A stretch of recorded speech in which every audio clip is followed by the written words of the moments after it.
Three bikers walked into Johnson's gas station in Shadow Creek, Arizona, looking for a bit of trouble. They got more than they bargained for. What happened next was quite the surprise. It exposed a $100 million drug trafficking operation, dismantled a corrupt police department, and brought an international cartel to its knees. Who would have thought it? They thought they were picking a fight with one of the deadliest combat veterans in U.S. military history, Captain Rachel Morrison, a former Navy SEAL Team 6 operator. But they ended up getting more than they bargained for. Captain Morrison was about to teach the Desert Wolves motorcycle gang a brutal lesson about judging a book by its cover. I'd love to know where you're watching from today. If you're enjoying these stories, make sure you're subscribed because tomorrow's special episode is one you definitely don't want to miss. The afternoon heat shimmered off Highway 87 as Rachel Morrison guided her Kawasaki Ninja into Johnson's gas station. Red rock formations loomed in the distance, casting long shadows across the desert valley. After 15 years of special operations, she had learned to catalog every detail. 2 dusty pickup trucks by the store, a security camera that hadn't worked in years, and multiple approach routes between the weathered gas pumps. Old habits. The station owner, Joe Johnson, watched through the shop window as Rachel dismounted. He could see that she had it all figured out. She positioned herself with clear sight lines to all approaches. He recognized her right away. She was Rachel, a fellow operator. She adjusted her leather jacket carefully, concealing the SEAL Trident tattoo on her forearm. The nightmares from her last mission still haunted her, as well as the classified operation in Guatemala that had gone sideways. She'd chosen this remote route to clear her head, never expecting Shadow Creek to become anything more than a fuel stop. The station's bell chimed as she entered. Johnson nodded from behind the counter with respect, rather than the usual curiosity in his eyes. It was a long way from anywhere, but she was just passing through. "Ma'am, just passing through," she replied, selecting a coffee cup. Her fingers instinctively traced the scar on her right. She handed him a souvenir from close quarters combat and Kandahar. In that peaceful moment, 3 motorcycles roared into the lot, their engines deliberately loud enough to rattle the store's windows. Oh no! The Desert Wolves had arrived. Their leather cuts displayed the gang's signature emblem, a snarling wolf head with blood. Red eyes, Marcus Blade Rodriguez led his lieutenants into the store. His boots were heavy on the worn linen, and his scarred face was twisted into what he probably thought was a charming smile as he surveyed the space. His gaze lingered on Rachel for a moment too long before turning to Johnson. Old Man Blade called out to him. His voice had an edge to it that made the air temperature seem to drop. "Hey, Johnson. Sheriff Cooper says you missed this month's business association meeting. He's a little concerned about your commitment to the community." Johnson's hands trembled slightly as he sat down. "Hey, Blade. You know how it is." Sure. Blade replied, moving closer. "When the sheriff calls a meeting, it's not really optional." He gave a little smile. "Shadow Creeks is growing, and change is coming. Everyone needs to participate." Rachel watched the exchange silently, her coffee forgotten. She cataloged details with practiced precision. The tall one, Snake, carried a knife in his boot. The mountain of muscle they called Tank had a pistol poorly concealed under his cut. More importantly, she noted the fresh track marks on Snake's arms. The chemical smell clinging to their clothes was also noteworthy. This wasn't just about protection money. "Maybe," Johnson said. His voice was stronger now. "The sheriff should focus on actual law." Instead of running errands for thugs, the store went dead silent. Blade's fake smile vanished. "What did you just say to me, old man?" Snake and Tank moved to flank Johnson, but Rachel was already in motion. She grabbed Blade's wrist with a gentle but firm grasp, applying precise pressure to nerve clusters. That made his fingers spasm open. He said, "Rachel," in a soft voice, but her voice carried throughout the silent store, that the sheriff should do his job. Blade tried to pull away, but Rachel's grip was iron. The other bikers reached for weapons, but froze at her next words. "I wouldn't," she said kindly. "Your draws are slow and you telegraph. Your intentions are like those of amateurs. By the time you clear leather, this will be over. You have no idea who you're messing with." Blade snarled. Rachel smiled, but it didn't reach her eyes. "Actually, I do. Marcus Blade Rodriguez. Dishonorable discharge from the Marines in '09. The Desert Wolves have been running protection rackets. You've been doing business across 3 counties, but lately you've been expanding. Those chemical burns on Snake's hands aren't from cooking meth. You're running something much larger through the old copper mine." Blade's face went pale. Tank's hand twitched toward his weapon, But Rachel's grip on Blade's wrist, she tightened her grip, making him gasp. Here's what happens next. You and your friends, you leave. We'll either forget this happened, or we'll find out just how many bones I can break before you hit the floor. It's up to you. For a long moment, nobody moved. Then, Blade raised his free hand and surrendered. All right, we're leaving, but this, she said, her voice soft and gentle. Oh, it's not over yet. Rachel released him, stepping back to give them space to exit. It can be that way if you want it to be. I'm not going to force you. The three bikers backed away, their attempts to look menacing undermined by the way Blade cradled his wrist as they mounted their bikes. He shot one last glare through the window. Who are you? Johnson whispered as the motorcycles roared away. Rachel sat back down, taking a sip of her now cold coffee. She'd seen enough bullies for one lifetime, that's for sure. But as she watched the desert wolves disappear into the desert heat, Rachel knew Blade was right about one thing. This wasn't over. She'd painted a target on her back, and she knew it. We were right. The chemical traces and cartel connections pointed to something much bigger than biker gang intimidation. The desert wolves were just the tip of the iceberg, and Shadow Creek's corruption ran deep into the red rock that surrounded it. Johnson placed a fresh cup of coffee in front of her. Whatever happens, we'll get through it together. The former PJ said firmly, You're not alone. Rachel nodded, already running through scenarios in her mind. She'd chosen this route, looking for peace, but sometimes peace had to be fought for. If the desert wolves wanted a fight, they were about to learn why Navy SEALs were the last people you wanted as enemies. No, Rachel agreed quietly, watching the heat lightning flicker in the distance. I'm not alone, and neither are you. Not anymore. Late evening shadows crept across Johnson's gas station as Rachel Morrison sat in the back office cleaning her Glock. With practiced precision, the encounter with the desert wolves played out.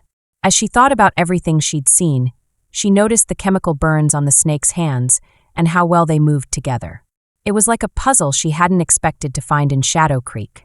But then, she got interrupted by a knock at the door. It's open, she said, smiling. Joe Johnson came in, followed by a woman in her. Deputy Sarah Martinez, in her 30s, was wearing a uniform like a deputy, though her badge was hidden. She looked a little upset as she closed the door behind her. Martinez said, declining to sit, I heard you had a chat with Blade and his boys. You just painted a target on Joe's back and yours. Rachel continued. As they were putting their weapon back together, they realized that they were already being watched. It seemed like the protection rackets were just a cover for something bigger. I know, Martinez replied, pulling out a thumb drive. I've been tracking an unusual ship through the old copper mine. There have been multiple vehicles, professional security, and they've been scheduled like military operations. It's all very organized for the desert wolves. Rachel put the drive into Johnson's old computer. Satellite imagery showed convoy patterns, guard rotations, and something that made her blood run cold. Shipping containers that had been modified for human transport. They're moving people through here, Rachel said quietly. I think the drug operations are just camouflage for human trafficking. Johnson's hands were clenched, and it was clear that Sheriff Cooper was aware of the situation. After all, half the department's on regular patrol near the mine. Cooper's bought and paid for. Martinez spat along with the mayor and half the city council. I've been building a case for months, but anyone who gets too curious has a habit of. Rachel studied Martinez with a curious gaze. Why show me this? I watched you handle Blade. You're different, with your military background in special operations. If I had to guess, you're not connected to anyone here. No pressure points for them to exploit. A series of headlights swept past the station, engines rumbling. In the desert night, Rachel moved to the window, noting 3 black SUVs with darkened windows making a slow circuit. They're watching, she observed. Professional surveillance, not biker gang muscle. Martinez nodded. Blade must have made some calls. Question is, are you staying or moving on? Rachel's phone vibrated with a message from a secure number she hadn't seen in months. Satellite shows major cartel activity near Shadow Creek, multiple high-value targets. Ghost team available if needed, say the word. Mike, she said. The pieces are falling into place. The desert wolves were just local muscle for something international in scale. Systems around Shadow Creek made perfect staging areas for moving product and people across the border. I'm staying, Rachel decided, but we do this smart.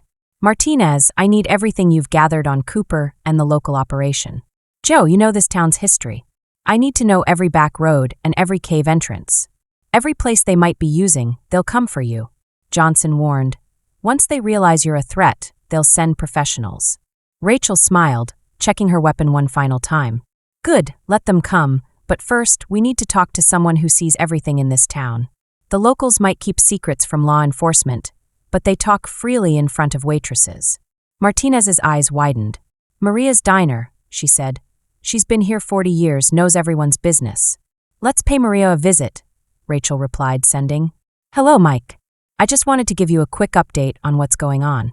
The ghost team is on standby, ready to go if needed.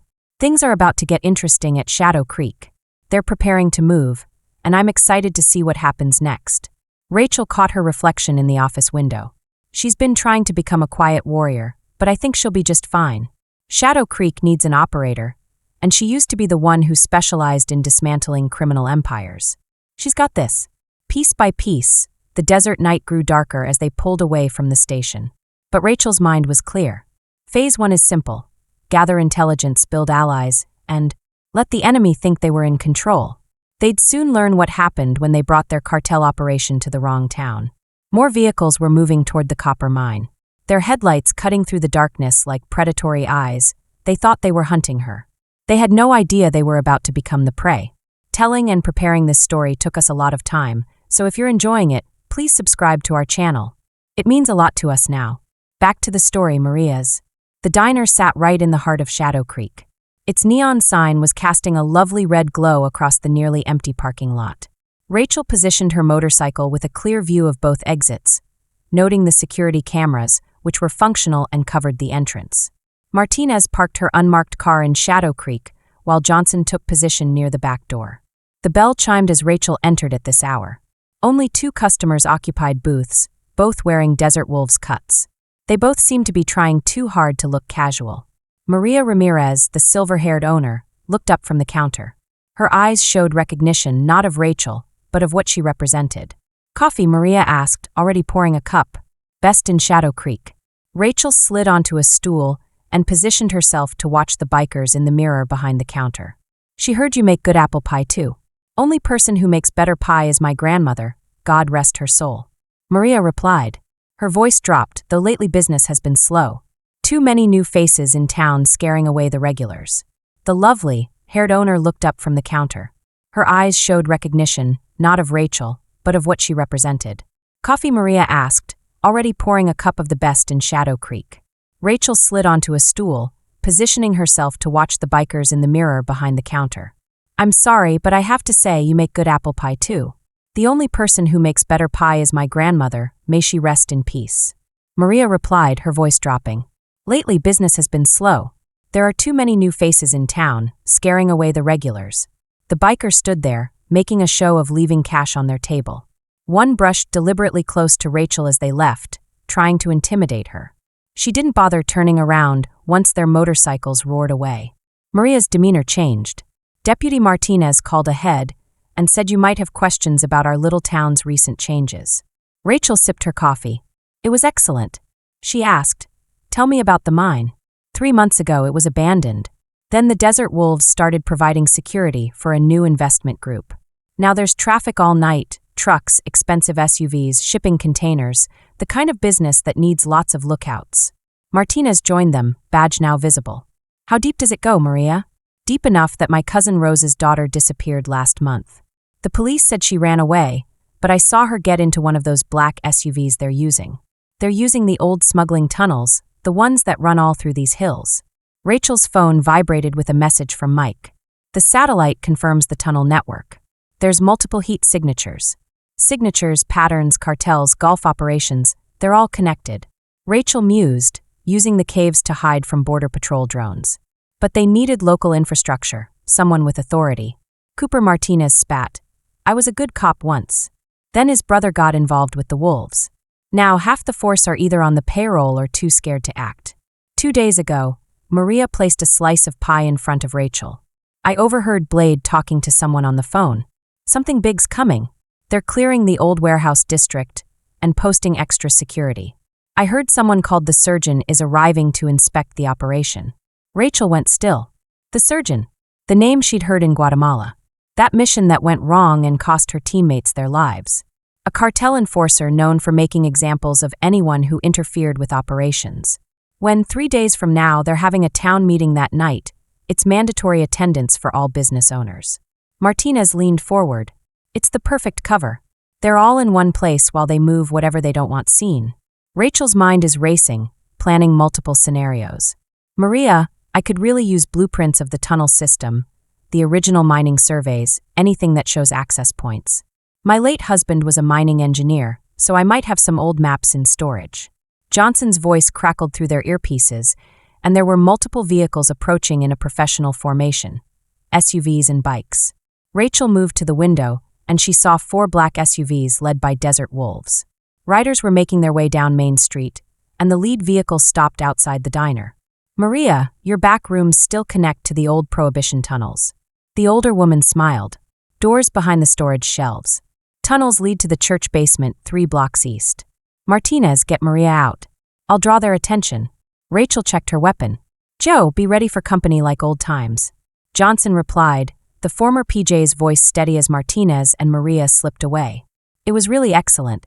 The bell chimed as heavy boots entered the diner. It told you this wasn't over. Blade's voice carried across the empty room. The boss wants to talk. Rachel didn't turn around. Your boss can make an appointment, she said. I'm finishing my pie. More footsteps entered. They were professional operators. You could tell by their movement patterns. They weren't cartel muscle. They were private military contractors. This was about to get interesting. Not a request. One of the contractors spoke. I got to admit you've got stones. Not many people do. Stand up to the desert wolves in their own town now, Rachel. She turned, studying them with cold amusement. This isn't wolves' territory, not anymore. Shadow Creek belongs to its people. You're just parasites who haven't figured out you're dying yet. Take her blade, ordered Rachel, smiling. Sometimes the best operations start with letting the enemy think they had the upper hand, as the contractors moved forward. She calculated angles, positions, and the exact pressure points that would cause maximum damage. With minimal effort and no time wasted, she showed them why Navy SEALs were the apex predators in any environment, even a small-town diner. The first contractor never saw the coffee pot coming. Rachel launched it in a fluid motion, scalding liquid and glass, creating instant chaos as he staggered back. She was already moving, years of close-quarters combat training taking over. The second contractor reached for his concealed weapon, but found his arm locked in a joint manipulation that sent him crashing into Blade, the third. Oh dear! Rachel made the mistake of telegraphing a wide punch.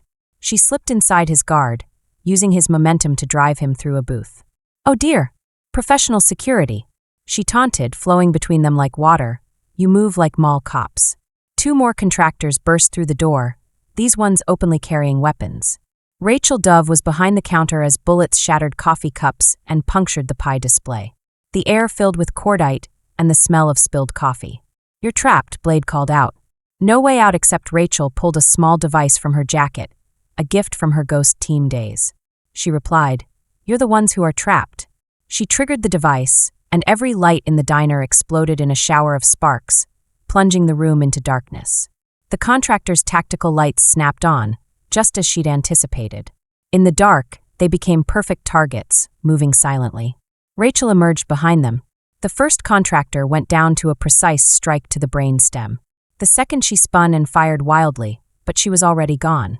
The third found himself disarmed and unconscious before he even had a chance to register her presence. Blade turned toward the door, drawing a knife. What are you? He asked. Someone who's dealt with better cartel puppets than you, Rachel replied. Her voice seemed to come from everywhere in the darkness. Tell your boss the real one, not Cooper. That Shadow Creek isn't his playground anymore. The surgeon will cut you apart. Blade snarled, still trying to locate her. He's dealt with operators, before Rachel's voice took on a firmer tone. Guatemala, I know I was there before Blade could respond. She struck 3 precise hits that left him gasping on the floor as police sirens wailed in the distance. She retrieved her phone, snapping photos of the contractors' IDs. Mike would be able to trace their connections. Johnson's voice crackled through her earpiece. Local police are incoming. Cooper's leading them. Maria and Martinez are clear and safe at the church. Martinez is coordinating with her trusted ally. Deputies Rachel surveyed the unconscious contractors. It was time for them to disappear. She told Cooper to meet her at Fallback Point Alpha. She slipped into the back room as Cooper's vehicle screeched into the parking lot. The tunnel entrance was exactly where Maria had said. Decades of dust were hiding its existence from casual observers. As she pulled the hidden door closed, Rachel could hear Cooper's angry voice above. "Find her. I want this whole town locked down." The tunnel was narrow but navigable. It was clearly part of Shadow Creek's prohibition. Rachel moved silently through the darkness, her mind already processing the night's intelligence. The surgeon's impending arrival changed everything. He'd recognize her, know what she was capable of. Her phone vibrated with a message from Mick. "Satellite shows major movement at the mine. They're accelerating operations. Ghost team standing by, not yet. Let them think they're in control. I need 48 hours to set the board." The tunnel emerged in the church basement as promised. Johnson was waiting with Martinez and Maria, who had spread aging blueprints across a table. Cooper called an emergency council meeting, Martinez reported, and Blade wasn't supposed to engage directly, especially not with contractors present. "They've exposed their hand too early." Rachel studied the blueprints, and the tunnel system was extensive, connecting multiple buildings throughout town, perfect for moving product or for staging a counter-operation. "Maria, I need every detail about this town meeting, security, attendance, and everything," the older woman nodded, "and they're requiring all business owners present, using the old community center, single main room, 2 exits. They'll use it as cover," Rachel mused, "to keep everyone contained while they move something big through the tunnels," or someone the surgeon Johnson added, coming to inspect his investment personally. Rachel traced routes through the tunnel system. "Then we'll prepare a proper welcome." Shadow Creek streets were searching for a ghost, but in the church basement, surrounded by allies and intelligence, Rachel Morrison was already planning the operation that would rip the cartels out of Shadow Creek by the roots. The surgeon was coming, bringing his expertise in terror and torture, but he'd find more than small-town prey waiting in the desert. Darkness, he'd find a predator who'd learned from Guatemala's mistakes. One who now hunted cartel operators for sport. Dawn crept over Shadow Creek's red rocks as Rachel surveyed the town from the church bell tower through high. Rachel watched Cooper's deputies set up checkpoints on the main roads. They were a bit sloppy, leaving lots of different ways to approach. It looked like amateur work to her. Her phone showed satellite images from Mick, which showed lots of activity at the copper mine. Trucks moved in and out with military precision, while armed guards patrolled in organized patterns. These weren't desert wolves. Their movements showed professional training. "Target count." Johnson's voice came through her earpiece as he watched from his station's roof. "Over 30 at the mine," Rachel replied. "It's a mix of contractors and cartel security. They're fortifying key positions and expecting trouble." Martinez joined her in the tower carrying fresh intel. "My deputies confirmed 3 more missing persons cases in the past month. All young women. Police reports were misplaced on Cooper's orders." Rachel's jaw tightened. Human trafficking is just like Guatemala. The surgeon's specialty is breaking people and turning them into commodities. She'd seen his handiwork firsthand and found what was left of his victims. "They're using the old mining tunnels." Martinez continued spreading out updated maps with multiple exit points across 3 counties, perfect for moving people without detection. Rachel studied the tunnel system. "These routes all converge here." She pointed to a central chamber, a natural choke point, the main storage area. "Chamber natural choke point, the main storage area." Maria's voice added as she climbed the tower steps. "My husband called it the cathedral, the biggest cave in the system. That's where they're keeping them." Rachel's tactical mind processed the information we'll need. "We'll need eyes inside, direct intel on guard rotations, security systems already handled." Maria smiled. "My nephew works maintenance at the mine. He started 2 days ago.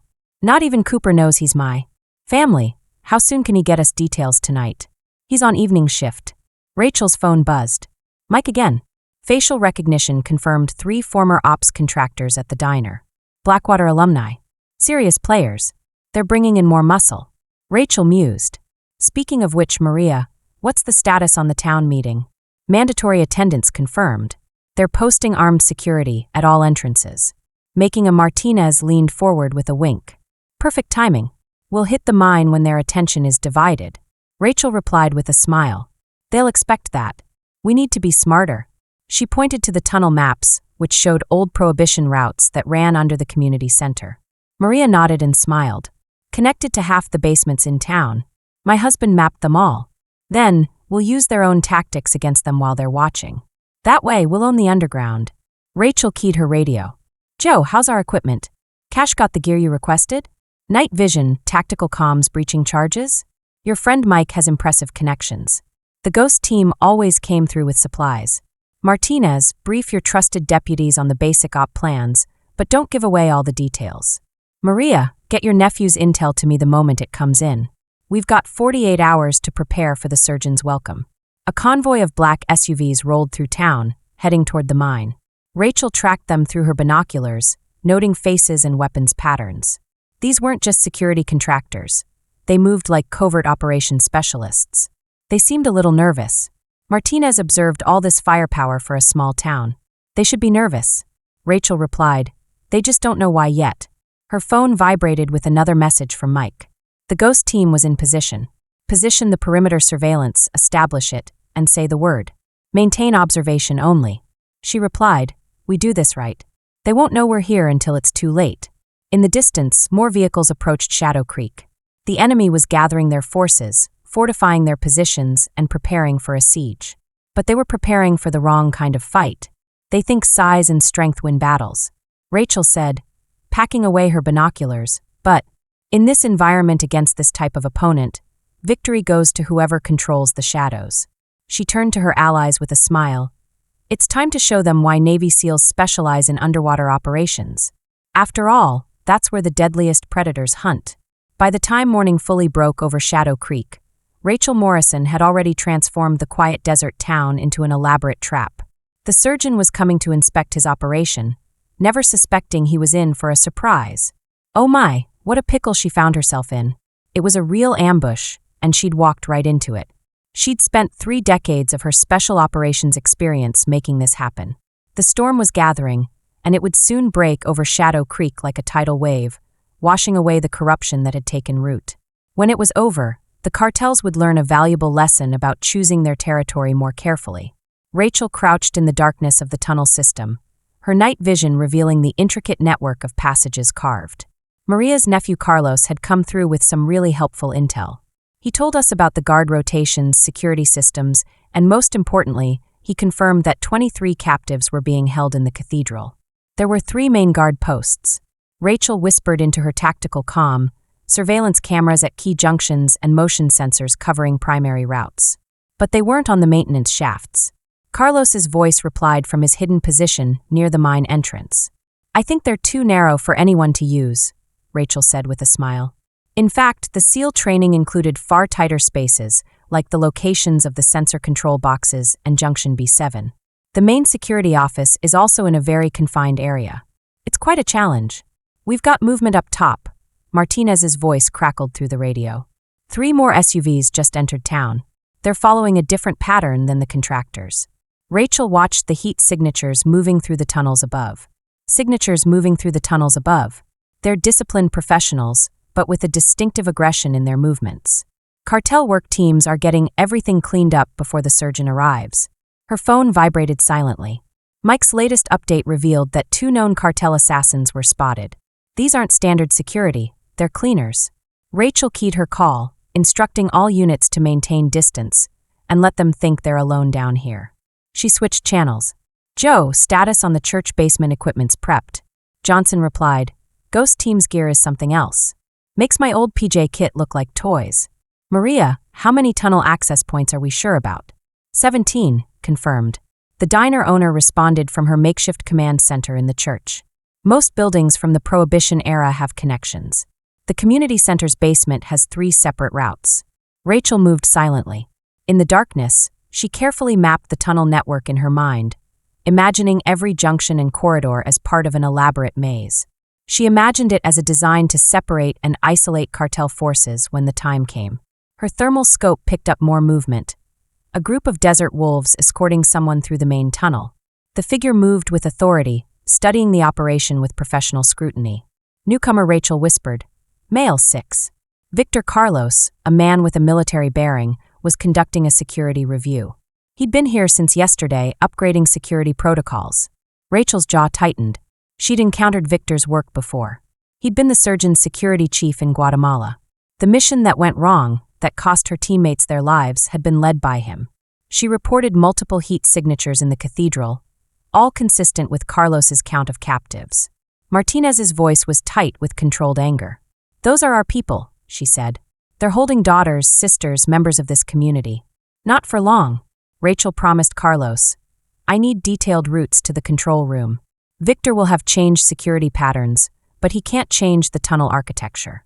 As Carlos transmitted the data, Rachel's phone lit up with another message from Mike. "Surgeon's private jet filed flight plan. Arrival in 36 hours. Ghost. Team, we've got some new intel that we need to act on. It looks like the secondary cartel movements are happening across 3 states. This is bigger than Shadow Creek, and we need to be ready to take action. Rachel, let's get the team ready. When we move, we'll need to hit everything simultaneously. Martinez, let's coordinate with your deputies.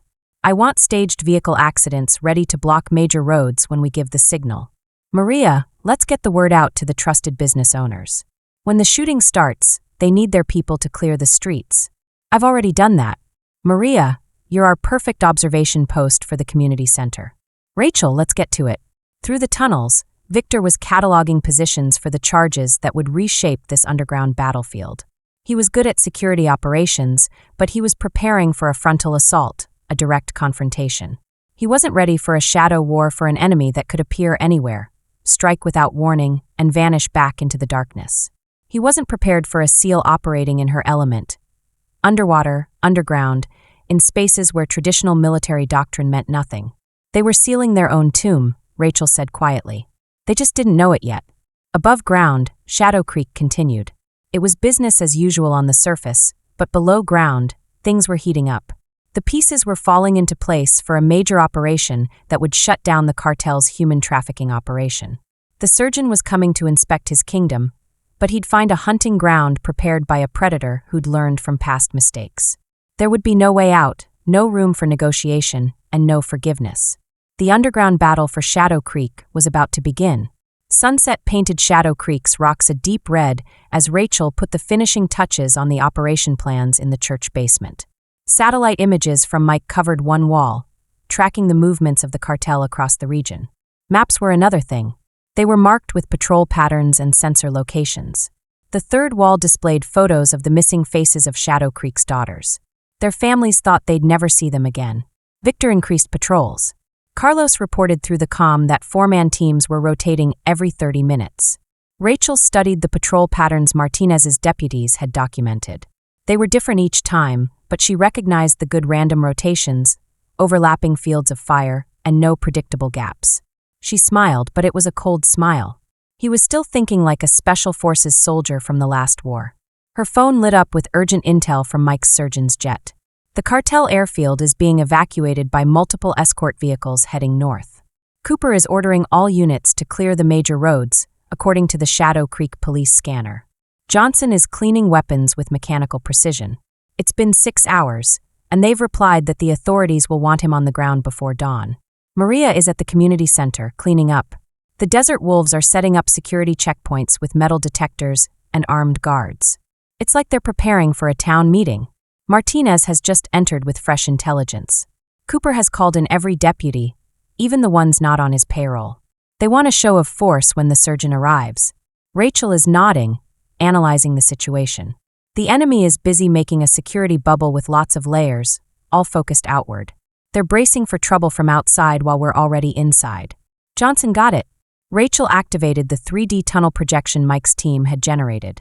She pointed to the police checkpoints in the outer perimeter, the mid-layer checkpoint at the mine entrance, and the inner security around the cathedral. All those resources are protecting against external threats. Martinez observed, they're vulnerable from below. Rachel loaded fresh magazines. Each movement was precise. Victor's doing a great job, but he's fighting. Maria said, catching on. No, Rachel's voice hardened. We're giving them chaos, confusion, death from 1,000 cuts. She activated her tactical comm. Ghost 1 status in position. Rachel turned to her allies and whispered, My final assignments are as follows. Martinez, you and your deputies, please hold back until the shooting starts. When it does, block every road out of town. Johnson, you'll coordinate with Ghost team on perimeter control. We just need to make sure that everyone stays safe. Once it begins, Maria, your diner stays open. We need eyes on the community center, Carlos. You've done a great job maintaining your cover at the mine. The captives need to know. She checked her watch. 5 hours until the surgeon lands. 6 until the town meeting. Once that starts, we'll get a message from Mike. The message was brief, but there was a problem. The surgeon had been diverted and was landing in 2 hours at a private airstrip. They were accelerating everything, and Rachel's mind shifted instantly, recalculating the change of plans. They were moving up the timeline, and she grabbed her gear bag. Martinez, get your people in position now, she said. Maria, Carlos, maintain observation. Everyone, let's get ready. Otherwise, we'll execute the operation under the table. We'll be moving in 90 minutes, which isn't much time. Johnson warned that they're getting nervous. Rachel replied, checking her weapons one last time. Victor's pushing the schedule because he senses something's wrong. Good nervous people make mistakes. She studied the faces on the wall one last time. The missing women, whose families had lost hope in just 3 short hours. The cartel is going to learn why you don't bring your operations to a town protected by America's elite warriors. Shadow Creek streets were quiet as night fell, but beneath the surface, invisible forces were gathering. The surgeon was coming early, rushing to inspect his operation. He'd find, instead, a trap 3 decades of special operations experience in the making. And he'd remember that, as Rachel had told her team, they're not just fighting for Shadow Creek. They're fighting for every small town they've targeted and every family they've torn apart. Tonight, they'd show them why Navy SEALs are the best. She was an apex predator in any environment. She headed for the tunnel entrance, disappearing into the darkness that would become her hunting ground. The calm before the storm was ending soon. Shadow Creek's underground war would begin, and she was ready to teach the cartels why they should have. They chose their territory more carefully, and the darkness enveloped the desert as 2 black SUVs approached Shadow Creek's private airstrip. Rachel watched through thermal optics as Victor personally supervised the security detail. 20 contractors created a protective ring around the landing zone above the surgeon's Gulf Stream, which descended from the starlit sky. Eyes all units maintain radio silence. Rachel whispered into her cal, execute on my mark only from hidden positions. Ghost team operators tracked targets, and Martinez's deputies waited in staged, broken-down vehicles along escape routes. Johnson monitored everything from his surveillance. Positioned near the mine entrance, the private jet touched down smoothly, its engines winding down in the desert night. Rachel's thermal scope revealed more heat signatures emerging from hidden positions. Cooper's corrupt deputies were establishing a secondary security ring. They seemed a little nervous, Carlos reported from the mine. He'd just been ordered to move the package they're preparing for transport. Rachel's jaw tightened. The time frame was 20 minutes. They were moving the captives through the main tunnel to the cathedral. First, the jet's door opened. Rachel zoomed in as a figure emerged. He was tall, and elegant in an expensive suit. He was the surgeon she'd never seen before. She'd seen his work in Guatemala, but her primary target confirmed it. She whispered, all units, prepare to execute operation. She watched the surgeon greet Victor. Their body language revealed a professional relationship built on fear and respect. Cooper Mike arrived in his police SUV, trying too hard to look important. Her phone vibrated with Mike's final intel. Cartel reinforcements were moving in from 3 directions with heavy weapons. They're not taking chances, good, Rachel replied. More targets in one place. The surgeon's convoy began moving toward town, Cooper's vehicle in the lead. Rachel quickly updated her status on the package, which was now moving with 23 captives, an armed escort, a ghost team, and had initiated Phase 1 across Shadow Creek. She had carefully coordinated the sequence, which included hidden charges that detonated simultaneously, transforming the selected sections of town into darkness. The emergency generators kicked in at the same time. Everything went exactly as planned at the mine.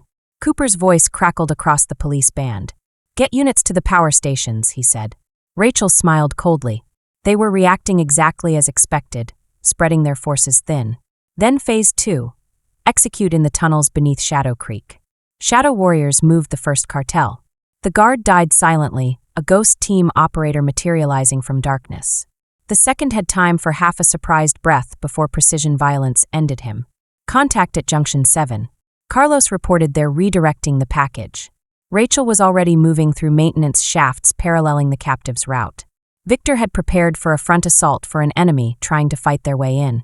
He wasn't ready for operators who were already inside his security perimeter. Multiple vehicles were approaching the town limits. Martinez warned that heavy weapons were visible. "Let them come," Rachel replied. "Oh my, there are more targets for Phase 3. The surgeon's convoy reached the mine entrance, and Rachel watched through cameras Carlos had placed as the cartel boss emerged. His expensive suit was a stark contrast against the desert backdrop. "The factory is compromised. Move everything tonight. Burn the rest." Rachel's heart was racing. She knew what burn the rest meant. They were planning to eliminate witnesses now. She commanded all units to execute Phase 3 across Shadow Creek. Chaos erupted. EMP devices disabled the cartel. Some vehicles were set up to act as ambush points, but they ended up being killed zones. Martinez's deputies set up rolling roadblocks to cut off escape routes in the tunnels. The Ghost Team operators struck with surgical precision, and the cartel guards found themselves fighting shadows, never seeing the operators who eliminated them. Carlos reported that the Ghost Team had the captives moving to an evacuation point. Rachel moved through the darkness toward the cathedral, where the surgeon was inspecting his operation one last time. Victor had multiple escape routes planned and contingencies for every scenario, but they hadn't planned for this. They hadn't planned for an enemy who turned their own tunnel system against them. This enemy was operating in her element, underwater, underground, in spaces where traditional military doctrine meant nothing. Cooper was mobilizing all units. Martinez warned them that they're trying to lock down the town. "Let them," Rachel replied, checking weapons. They were about to learn why you don't bring cartel operations to a town protected by America's elite warriors. In the cathedral, the surgeon was about to receive visitors. He hadn't planned for Shadow Creek's underground war to be so intense. The predator was closing in for the kill, and it was a tense situation. Rachel was moving through the maintenance shaft toward the cathedral, and she had to be careful. The surgeon's security teams were dealing with threats they could see, but the real danger was approaching. She whispered into her comm, "North side, we've got Ghost 1 reporting cartel reinforcements walking into prepared kill zones. We've got a captive, but we're secure." Carlos added, "I'm moving through emergency tunnel 7. The medical team is standing by." Martinez's voice crackled through. Cooper was having a tough time. His deputies were scattered. Engaging shadows in the chaos of the town was the perfect plan. Rachel smiled in the darkness, knowing chaos was a SEAL's best friend. The maintenance shaft opened into the cathedral's upper level through her thermal scope, and Rachel counted heat signatures. The surgeon was surrounded by 8 elite guards, Victor directing security responses, and more contractors establishing defensive positions. "Sir, we're compromised," Victor's voice echoed in the vast chamber. There were multiple breaches, and they were professional operators. The surgeon remained calm, lighting a cigarette. "How many unknowns are using our tunnel network against us?" Victor asked. "Everything's a bit disrupted at the moment, so there's no contact with the surface teams. I've placed some charges at key structural points, so the cathedral's natural acoustics will amplify the chaos I'm about to unleash. I think we're in Ghost Team status with the surface operation. Cooper's trapped between our forces and Martinez's roadblocks. Cartel reinforcements have been neutralized. The town has been sealed." The surgeon's cultured voice carried clearly. "This feels familiar. Victor, like Guatemala." "Impossible." Victor replied that the operator died in the compound explosion. "Did she?" The surgeon smiled. "Or did we just assume he turned? Addressing the shadows, isn't that right?" Commander Morris and Rachel froze. She'd had a feeling that she was coming. "Your reputation preceded you," the surgeon continued. Victor said it was impossible, but she knew the moment she heard about the female SEAL in Shadow Creek that Guatemala would come back to haunt them. "The difference is," Rachel replied, her voice echoing from multiple points. "This time, she wasn't going to play by your rules." She triggered the first charge, and the explosion wasn't large, but in the enclosed space, it was devastating. As concrete dust filled the air, Rachel moved, and the first guard died before he could raise his weapon. The second managed to fire wildly before a knife found his throat. Victor barked orders in Russian, his men forming a protective ring around the surgeon. They were looking outward, expecting a frontal assault. Rachel was already inside their perimeter.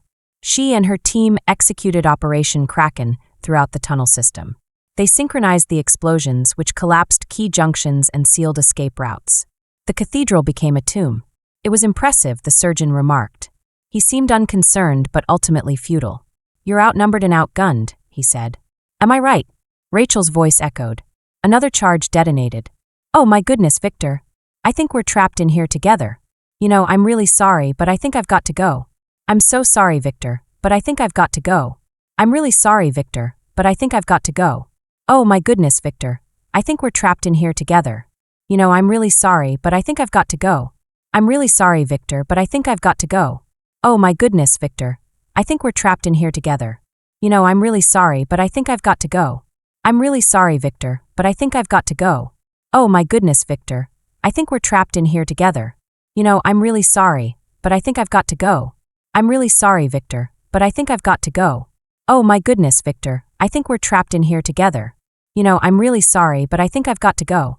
I'm sorry, but they were just collateral damage. It's not personal, This isn't personal either.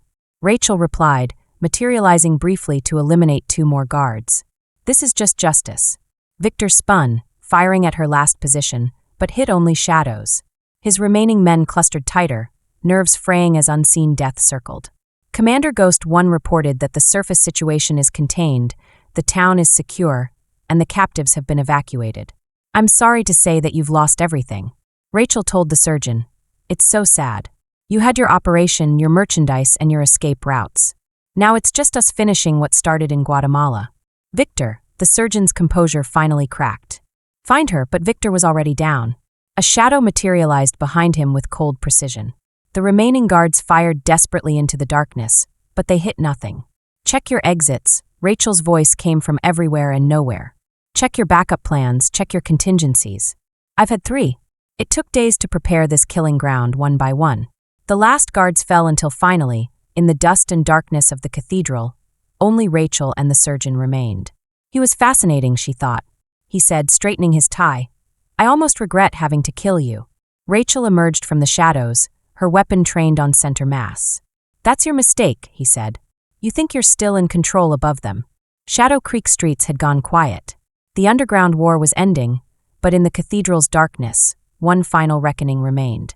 The cathedral's vast chamber echoed with the final confrontations and opening moves. Dust from the collapsed tunnels swirled in emergency lighting, creating a ghostly atmosphere. The surgeon stood calmly, his expensive suit covered in concrete powder, looking more like a board chairman than a cartel enforcer. You've improved since Guatemala, he remarked, studying Rachel's stance. You've gained more experience, and it shows. I've been teaching young women in these tunnels, Rachel replied, weapon-trained center mass. Let's discuss what you've been teaching them. I've been teaching them business, the surgeon replied. I've been teaching them to be strong and to stand up for themselves. Market demands dictate they're not merchandise, they're daughters, sisters, human beings. Everyone has a price. He shrugged. Even you know what yours was in Guatemala. Duty, honor. Look where that got your team. The memory flashed unbidden, finding her teammates tortured and executed. The compound was rigged to explode. She'd survived by pure chance, blown clear by the blast instead of incinerated. Ghost team status. She spoke into her comm, maintaining focus on the surgeon's perimeter. Secure all hostiles, neutralize. Martinez has Cooper and surviving desert wolves in custody. Medical teams are treating the surgeon rescued captives, and Rachel caught the glint of steel. She saw that he was still carrying that ceramic blade, the one that doesn't trigger metal detectors. You remember he seemed pleased. Yes, that's the one I used in Guatemala. It has sentimental value. You can drop it, or what? You'll shoot me? He took a casual step forward. Your government wants me alive. My information is too valuable. Rachel's grip remained steady. Guatemala wasn't about information. It was about sending a message. It was about showing what happens to those who interfere with cartel operations. It was a message written in your. The teammate's blood was quite effective until now. He took another step, but tonight offers a chance to write a new message. He moved with surprising speed for his age. The ceramic blade slashed in precise arcs. Rachel evaded, recognizing the pattern. It was the same attack sequence that had killed her team leader. Your technique telegraphs, she said, ducking under a slash. It was too much. Spa's influence. Victor's training. The surgeon's smile vanished. His next attacks came faster, more aggressive. Rachel gave ground, strategically leading him deeper into the chamber. You're all the same. He snarled between strikes. Righteous warriors, you can't change how the world works. Business will always find a way. Cut off one head, 2 more grow back. She completed the phrase, Hydra metaphors really. She blocked his next attack, using his momentum to slam him into a support column. The blade clattered away into darkness. This isn't a myth. She continued, maintaining control. This is reality. Your operation is finished. Your network-exposed ghost team is shutting down your other sites as we speak. The surgeon laughed, blood staining his perfect teeth. You think Shadow Creek was everything, and we have dozens of operations and hundreds of compromised officials. The cartels are being dismantled. Rachel cut him off. Check your phone. Oh, wait. Communications are blocked, but right now, every piece of intel from your operation is being transmitted to law enforcement agencies worldwide for the first time. Uncertainty crossed his face. Impossible. The data is secured in that fancy laptop in your SUV, the one Carlos cloned 3 hours ago. Rachel smiled coldly. You're not the only one who can. Send messages. He lunged suddenly, pulling another blade from his sleeve. Rachel was ready. The close-quarters combat was brutal and swift when it ended. The surgeon lay gasping, his own ceramic blade buried in his shoulder. As I said, Rachel spoke softly. Your technique telegraphs, kill me. Then he spat. Complete your revenge. This isn't about revenge. She zip-tied his hands. This is about justice. You're going to live a long life in a very small cell, thinking about all the lives you've destroyed. Her radio crackled. Commander, federal response teams are inbound 10 minutes out. The surgeon laughed weakly. They'll never make the charges stick, he said. I have too many friends. In high places, Rachel retrieved a small recorder from her vest. You mean the friends you just talked about, the compromised officials, the other operations? It's amazing what people reveal when they think they're winning. She keyed her radio. Ghost team, implement Operation Clean Sweep, hit every location we identified, use the surgeons. Intel, let's work together with the local authorities. You've changed, the surgeon observed as she hauled him up the officer. I fought in Guatemala, and I would have ended this differently. I learned from Guatemala, Rachel replied. Death is quick, but justice takes time, and you've got a lot of time ahead of you. They emerged from the cathedral into a tunnel. Now under the watchful eyes of the ghost team above ground, Shadow Creek was coming back to life. Thankfully, Martinez's deputies had restored order, and the rescued captives were receiving medical care. Carlos and Maria were coordinating with federal authorities. Commander Ghost 1 approached, and we found something else. Records going back years, every operation, every victim, every corrupted official. It's all there. Rachel nodded and said, make sure it all gets to the right people. The surgeon watched his empire crumbling with academic interest. Fascinating, he said. You didn't just destroy the operation. You turned our entire infrastructure against us. That's the difference between us, Rachel said with a gentle smile. As federal agents approached, I saw you as a person, not just merchandise. I see everyone as an asset, including every person you trafficked and every family you destroyed. They're all witnesses now, and their testimony will ensure you never see freedom again. Dawn was breaking over Shadow Creek as Rachel emerged from the tunnels. The desert air tasted like victory, but she knew there was still work to be done. There would be more operations to shut down, more networks to dismantle, more towns to protect. But for now, she watched the federal agents process the surgeon and his surviving men, saw families reunited with their loved ones. Rachel Morrison felt something she hadn't experienced before. Since Guatemala's peace, Shadow Creek was safe. The ghosts of her past were finally laid to rest. But oh my, there were other cartel operations about to learn why targeting small towns under a SEAL's protection was a fatal mistake. Rachel drove east, leaving Shadow Creek in her rearview mirror. The desert landscape stretched before her. Harsh and unforgiving yet strangely beautiful in the early morning light. Her mind was racing with the implications of Mike's offer. A chance to take the fight to the cartels on a global scale, to use everything she'd learned to make a real difference. Her phone buzzed with an incoming message. It was from Martinez, with an attachment, a photo of the rescued captives being reunited with their families. Tears, hugs, expressions of joy and relief. A reminder of what she'd just accomplished and what was still at stake. Rachel pulled over at a remote rest stop, needing a moment to gather her thoughts. She stepped out into the warm desert air, feeling the sun was shining on her face in the distance, and she saw a hawk flying around, enjoying the thermals. It made her think about how there was still beauty in the world and things worth fighting for. Her mind went back to Guatemala, to the compound where she'd lost her team. She remembered the smoke, the flames, and how helpless she'd felt as she searched. The rubble of survivors, she'd made a promise to herself and to the memory of her fallen comrades. Never again would she let the cartels operate with impunity. Never again would she let innocents suffer while she had the power to act. Shadow Creek had been a test of that promise, a chance to prove to herself that she could still make a difference, that she could still be the warrior she'd trained to be. And she'd passed that test with flying colors. But now, with Mike's offer on the table, she faced a new challenge. Leading a joint task force would mean leaving behind everything she'd ever known.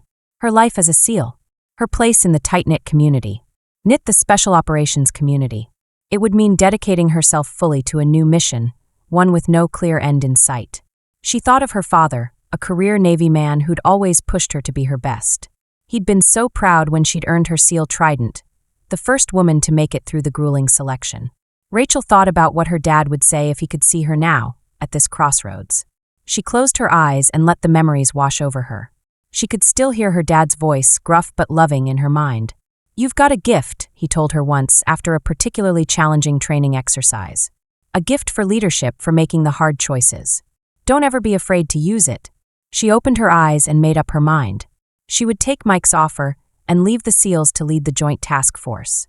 She would use every skill she'd ever learned and every ounce of her gift to take the fight to the cartels. She would make them pay for every life they destroyed and every family they'd torn apart. But first she had one more stop to make. 2 hours later, Rachel stood at the gate of a small ranch house outside Tucson. The property was well maintained with a neatly trimmed lawn and a flag fluttering in the breeze. She took a deep breath, steadied herself, and knocked on the door. A moment later, it opened, revealing a middle-aged woman with a kind gaze and a guarded expression. "Can I help you?" she asked. An older woman with kind eyes and a guarded expression asked, "Can I help you?" taking in Rachel's uniform and recognizing Mrs. Hernandez. "My name is Commander Rachel Morrison. I served with your son Miguel in Guatemala," Rachel explained. The woman's eyes widened, then filled with tears. She stepped back, inviting Rachel inside. The living room was filled with photos of Miguel from his childhood through his Navy days. Rachel paused before a picture of his SEAL graduation, his face beaming with pride. "He was a hero," she said softly, turning to face Mrs. Hernandez. "He saved my life and the lives of countless others. I'm so sorry for your loss." Mrs. Hernandez nodded, wiping away tears. "He always wanted to make a difference," she said, her voice thick with emotion. "Ever since he was a little boy, he dreamed of being a Navy SEAL and protecting the innocent. I was so proud of him." "I knew the risks," Rachel said, her eyes brimming with tears. "I made a promise to Miguel," she continued, her voice growing stronger. "I promised I'd never stop fighting for what he believed in, and I'm going to keep that promise, no matter what." She reached into her pocket and pulled out a small velvet box. Inside was a Navy Cross, the second highest award for valor. "The President approved this last week," she said, handing it to Mrs. Hernandez. "Miguel showed amazing courage when he charged into the enemy compound, drawing fire so that the rest of us could escape. He saved all our lives."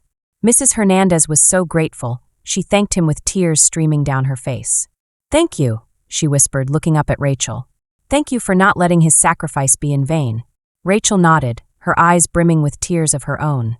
"I won't," she promised. An hour later, Rachel was back on the road, the Navy Cross in her pocket. Cross in her pocket, she'd made her peace with Miguel's family and honored his memory in the only way she knew how. Now it was time to focus on the future and the battles yet to come. Her phone buzzed again with another message from Mike. "JTF is a go." She smiled, her resolve hardening. The cartels thought they were untouchable, that they could operate with impunity. They were about to learn just how wrong they were. The shadows were about to learn just how wrong they were. She gunned the engine, the Jeep surging forward into the desert heat. A new chapter was beginning, a new mission with stakes higher than any she'd ever faced. But Rachel Morrison was ready. She'd spent her entire life preparing for this moment, honing her skills and her will for the fights that mattered most. The cartels had won, but now it was time for them to lose. Of all the relentless warriors they'd ever faced, Rachel Morrison was coming for them, and she would not stop until justice was served. The Joint Task Force headquarters at Fort Bragg was abuzz with activity as Rachel strode through the halls, her footsteps echoing on the polished concrete. Uniformed personnel from every branch of service hurried past her, their faces tense with purpose. The air crackled with a sense of urgency for a mission too important to fail. It was important to fail. She found Mike in the Situation Room, punched over a map of Central America. Red pins marked suspected cartel strongholds, blue pins indicated Allied assets. He looked up as she entered, his face breaking into a grin. "Commander Morrison," he greeted her, shaking her hand firmly. "Glad you could make it. We've got a lot of work to do." Rachel nodded, studying the map. "What's our first move?" "Well, we've got some solid intel on a major smuggling operation in this region." Mike pointed to a cluster of red pins in the highlands of Guatemala. "We've got intel on drugs, weapons, human trafficking, and it's a hub for everything the cartels do. If we can take it, it'll be a major blow to their network. Down, it'll be a big setback for them." Rachel smiled, examining the terrain. A dense jungle, rugged mountains. It'd be tough to operate in, but she'd trained in worse and she had a score to settle in Guatemala. "What assets do we have in place?" she asked, already starting to formulate a plan. "We've got a plan. The DEA has an undercover team in the region." Mike handed her a dossier. "They've been building a case for months, but they haven't been able to get close to the leadership. That's where we come in." Rachel flipped through the file, committing faces and names to memory. The cartel leader was a man named Esteban. Ramos is a former Guatemalan Special Forces officer who turned to the drug trade. He's a pretty ruthless character, but he's also cunning and well protected by a small army of loyal gunmen. "Ramos is the key to this operation," she mused, tapping the map. "If we can get to him, the rest of the operation will fold." Mike nodded in agreement, but he also said it wouldn't be easy. "He's got a fortress. In the jungle, heavily fortified and guarded. We'll need to infiltrate quietly, gather intel, and wait for our moment to strike." Rachel felt a familiar thrill of anticipation and the rush of adrenaline that came with a new mission. This was what she lived for, the chance to use her skills to make a real difference in the world. "The real difference in the world?" she asked, already itching to get into the field. Mike grinned, recognizing the look in her eyes. "Will's up in 6 hours. Get your gear ready and pick your team." "We're going hunting," Rachel said, her mind racing with possibilities. She had a dozen SEALs she could call on. She was lucky to have such a great team of warriors by her side. These guys had proven themselves in the toughest environments imaginable. But this mission would require more than just brute force. It would require finesse, adaptability, and a willingness to operate in the shadows. She thought of Johnson, the former PJ who'd been her rock in Shadow Creek. He had a knack for improvisation, for turning setbacks into opportunities. And then there was Martinez, the deputy who'd risked everything to help take down the desert wolves. She had a deep understanding of cartel tactics and a network of local contacts that could prove invaluable. Rachel made her calls, assembling her team with careful precision. The team was carefully put together with great care and attention to detail. Each member brought something special to the table, from marksmanship to language proficiency to technical expertise. They were the best of the best, handpicked for a mission that would test them all to their limits as the sun set over Fort Bragg. Rachel stood on the tarmac, watching with a warm smile on her face. Her team loaded gear into a waiting C-130, the air heavy with anticipation. They knew they were about to embark on a journey into the heart of darkness, but Rachel felt no fear. She felt only a sense of purpose and determination. She'd made a promise to Miguel and to all the victims of the cartel's brutality. She was going to keep that promise. She wouldn't rest until she fulfilled her promise to Miguel and all the victims of the cartel's brutality. She was determined to banish the shadows and let the light of justice shine forth. The C-130's engines roared to life, and the prop wash whipped her hair around her face. Rachel climbed aboard, taking her seat among her fellow warriors. They were a diverse bunch, hailing from every corner of the globe. They were from all over the country and every walk of life, but they were united by a common bond, a shared commitment to something greater than themselves. As the plane lifted off and climbed into the night sky, Rachel closed her eyes and pictured the faces of those she fought for, the rescued captives of Shadow Creek and the grieving families. She thought of the fallen comrades, the innocent victims of the cartel's greed and cruelty. They were her fuel, her reason for pushing herself beyond all limits. As the C-130 banked southward, carrying her team towards an uncertain fate, Rachel knew that she would never stop fighting for them, no matter the cost. The jungle was dark and the air was thick with the scent of rotting vegetation and stagnant water. Rachel led her team through the undergrowth, her senses on high alert for any sign of the enemy. They'd been on the ground for 3 days, scouting the cartel's stronghold and gathering intel. It was a massive complex, heavily fortified, and Ramos was holed up in the central compound, a concrete bunker surrounded by razor wire and landmines. But don't worry, Rachel had a plan. She'd identified a weakness in the cartel's defenses, a drainage tunnel that led directly into the heart of the compound. It was a risk move, but it was their best chance of getting Ramos undetected as they approached the tunnel entrance. Rachel signaled for her team to hold position. She crept forward, her weapon at the ready, scanning for any signs of movement. Suddenly, a twig snapped behind her. Rachel spun around, ready for anything. Dropping to a crouch, her finger on the trigger, but it was only Johnson. His face was tense with concern. "We've got company," he whispered, pointing to the south. "Patrol heading this way," Rachel said, cursing silently. "They can't afford to be detected, not now." She signaled for her team to fall back, melting into the shadows of the jungle. In the jungle, they waited, hearts pounding as the patrol drew closer.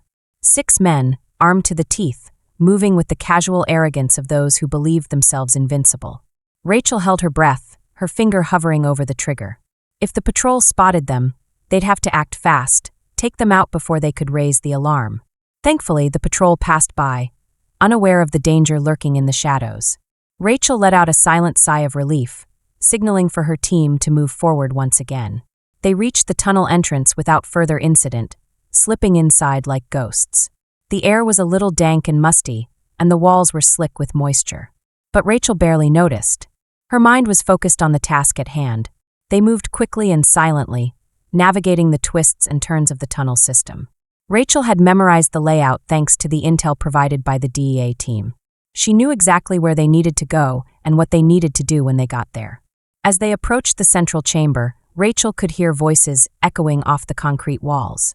She signaled for her team to hold position. Creeping forward to investigate, she saw Ramos himself, surrounded by his top lieutenants. They were arguing. Their voices were raised in anger. "Oh no! The Americans are closing in." One of them was saying, his face was twisted with rage. "We need to move the product now." Ramos shook his head. His expression was calm and assured. "No," he said. His voice was soft but commanding. "We stand our ground. We fight. We show them that we are not afraid." Rachel felt a chill run down her spine. Ramos was no ordinary cartel thug. He was a true believer, a man who would stop at nothing to protect his empire.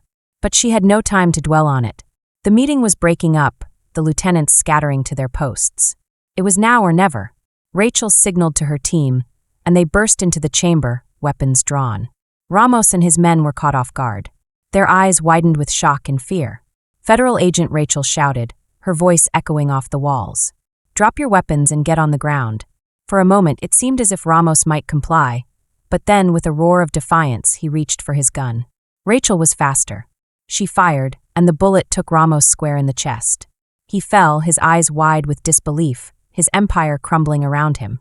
The rest of the cartel members threw down their weapons, their hands raised in surrender. Rachel and her team moved in, securing the prisoners and gathering evidence. It was over. The stronghold was taken.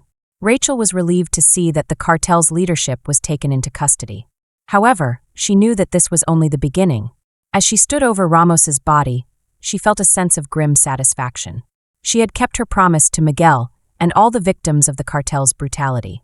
But she also knew that there would be more battles to come. The war was far from over, and Rachel Morrison was ready to banish the shadows. She would lead the charge into the darkness. The debriefing room at Fort Bragg was crowded. The air was thick with tension and anticipation. Rachel sat at the head of the table.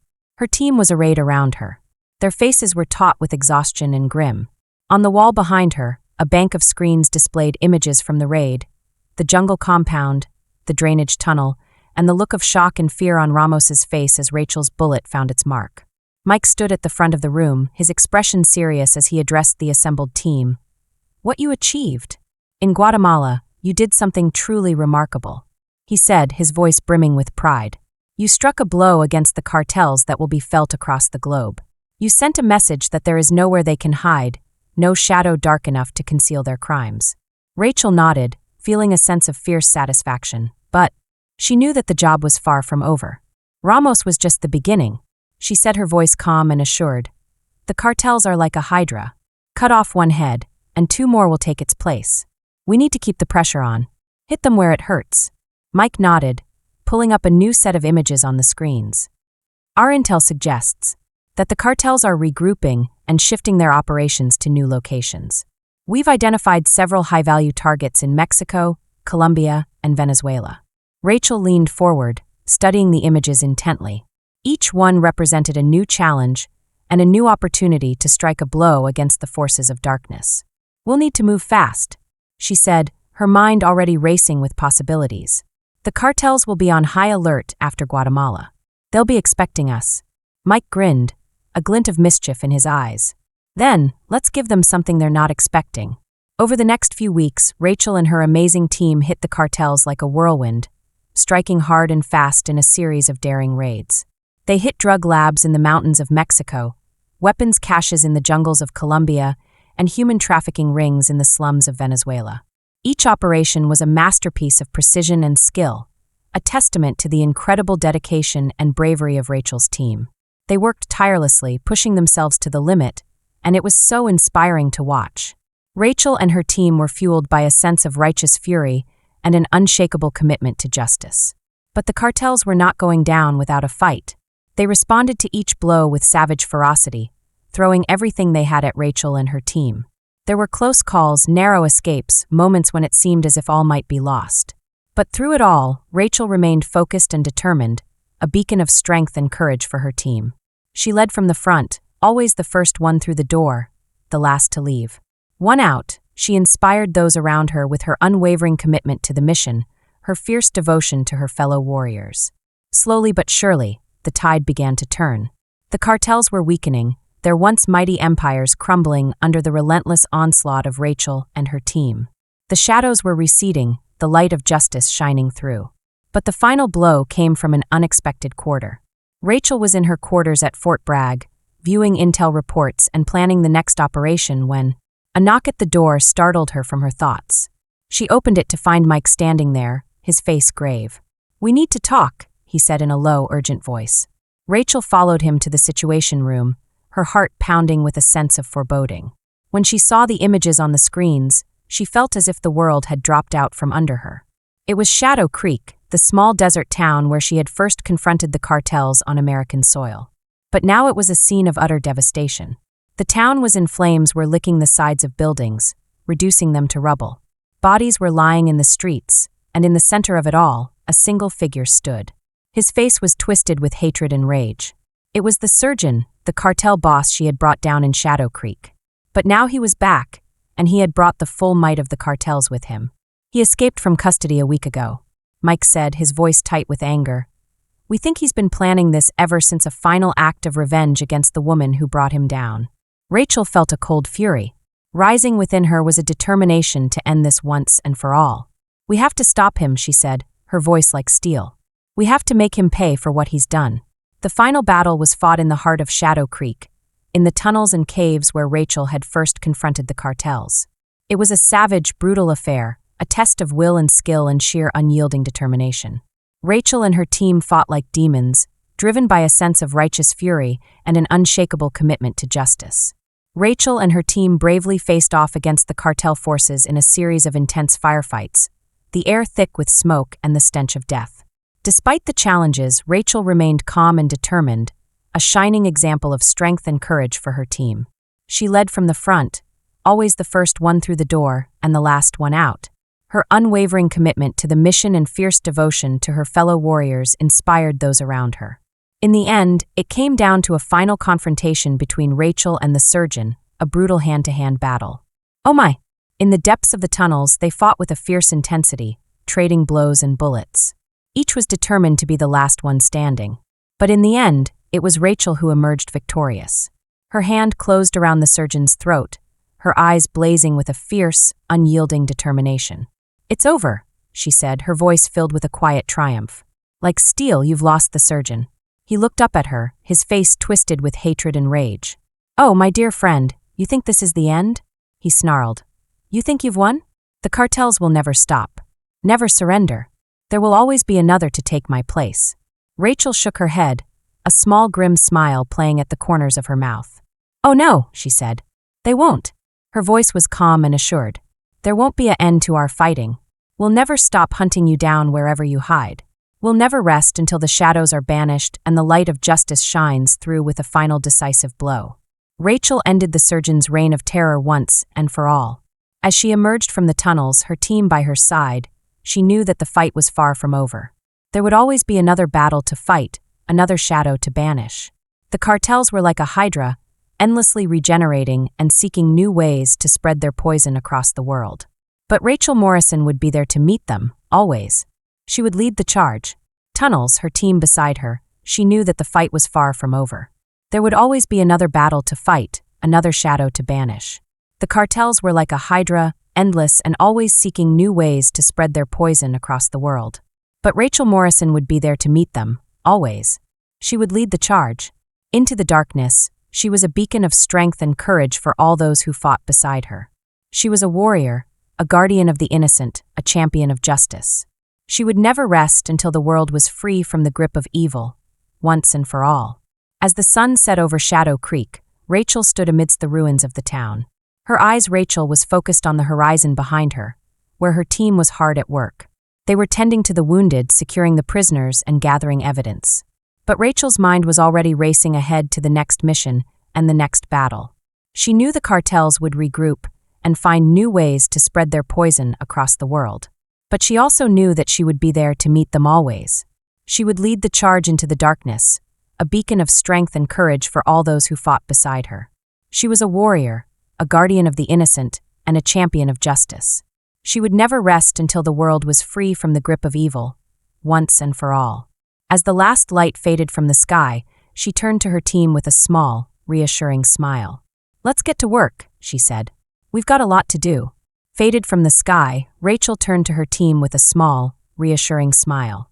"Let's get to work," she said in a calm, confident voice. "We've got a lot of work to do." Up next, you've got 2 more amazing stories right on your screen. If this one is as good as I think it's going to be, you won't want to miss these. Just click and check them out.